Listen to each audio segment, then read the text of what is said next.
పూర్వకాలంలో ద్రవిడ దేశంలో ఒక రాజ్యం ఉండేది. ఆ రాజ్యంలో ఒక శివాలయంలో ఒక అర్చకుడు పరమశివుణ్ణి నమ్ముకుని అర్చకత్వం చేశాడు. అర్చకత్వం అంటే మామూలుగా చేసింది కాదు, ఆయన ఉన్నాడు అని నమ్మి అర్చకత్వం చేశాడు. బ్రహ్మాండమైనటువంటి కరువు వచ్చింది. ఆ ఊళ్ళో ఇంకా ఎవరు బతకలేక ఇంకా ఈ ఊరు విడిచిపెట్టి వెళ్ళిపోతున్నామని చెప్పి వెళ్ళిపోయారు. ఆ వెళ్ళిపోయేటప్పుడు ఒక గమ్మత్తు ఉంటుంది. చాలా తేలికైనవి అమ్ముకుంటే అన్నం దొరికేవి ఉంటాయో పట్టుకెడతారు, బరువు అయినది వదిలిపెట్టేస్తారు. మళ్ళీ మంచి రోజులు వస్తే మనం వచ్చేటప్పటికి ఉంటాయి. ఇక మంచి రోజులు రాకపోతే ఈ ఊరికి మనకి బాంధవ్యం తీరిపోయిందని వెళ్ళిపోతారు. వాళ్ళు వెళ్ళేటప్పుడు ఆవుల్ని గేదుల్ని తీసుకెళ్లరు. ఎందుకు తీసుకెళ్లరో తెలుసా అండి? తమ కడుపు నిండడానికే మార్గం లేదు, ఇంకా వాటిని ఏం నేపుతారు. కాబట్టి కరువు వచ్చినప్పుడు ఆవుల్ని గేదుల్ని ఇంకా పోషించలేక ముందు నీరు పోయలేరు, కాబట్టి వాటిని వదిలిపెట్టేసి వెళ్ళిపోతారు. అలా వెళ్ళిపోయారు ఆ ఊళ్ళో వాళ్ళందరూ. ఈ శివాలయంలో అర్చకుడు అన్నారు, నువ్వు కూడా వచ్చేసేయి మాతో అన్నారు. అంటే ఆయన అన్నాడు, నేను వెళ్ళిపోతే శివుడికి అన్నం ఎవరు పెడతారన్నారు. ఇది భక్తి.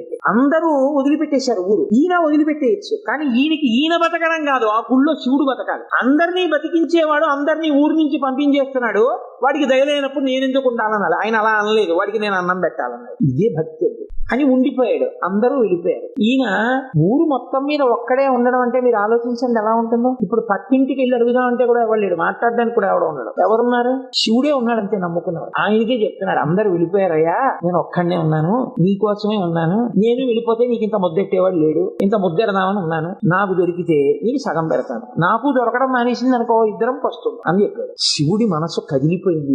ఇదండి భక్తి అంటే. నేను అందుకే తరచూ ఒక మాట చెప్తా, భక్తి అంటే మనసు విప్పి భగవంతునితో మాట్లాడుతా. ఓ స్తోత్రాలు చదివేయడమును ఇలా ఇలా ఇలా ఇలా ఇలా యాక్షన్ 500 భక్తి అంటారు. మనసు విప్పి భగవంతుడితో ఉన్నట్టు నిలబడి నిజాయితీగా ఉండుతా, దానికి భక్తి అని పేరు. నిరంతరానుసంధానము ఈశ్వరుడితో. అది తైలధార పాత్రలోంచి పాత్రలోకి పడ్డట్టు పడుతూనే ఉండాలి. కాబట్టి చూడండి, ఇప్పుడు కదిలింది ఈశ్వరుడి గుండె. ఆయన అన్నాడు, ఒరే నువ్వు అక్కడివి నా కోసం ఉండిపోయావు, పొన్లో పంచి నీకు చాలా డబ్బు వచ్చే మార్గం ఒకటి చెప్తాను. నేను ఒక శ్లోకం ఒకటి రాసిస్తాను. ఈ రాజ్యానికి ఉన్నటువంటి ప్రభువు చాలా సాహిత్యమునందు మక్కువ కలిగినటువంటి వాడు. కాబట్టి ఆయన నువ్వు పట్టుకెళ్ళి ఈ శ్లోకం చెప్తే చాలా సంతోషించి నీకు కానుకలు ఇస్తాడు. నువ్వు ఆ కానుకలు తెచ్చుకుని దానితో నువ్వు బతుకు, నాకు నైవేద్యం పెట్టు అన్నాడు. అంటే అలాగే అంగీకరించి ఆ గుడిలో ఉండేటటువంటి అర్చకుడు ప్రభువు దగ్గరికి వెళ్ళి పరమశివుడు రాసిచ్చినటువంటి పత్రాన్ని తీసి ఆ పద్యాన్ని చదివాడు. సింధుర రాజగమనాథమ్మిల్ల బంధంబు సహజ సుగంధంబు. అందులో ఉంది, పార్వతీదేవి యొక్క కేశపాశము సహజమైనటువంటి సువాసనతో కూడి ఉంటుంది. సింధుర రాజగమనాథమ్మిల్ల బంధంబు సహజ సుగంధంబు.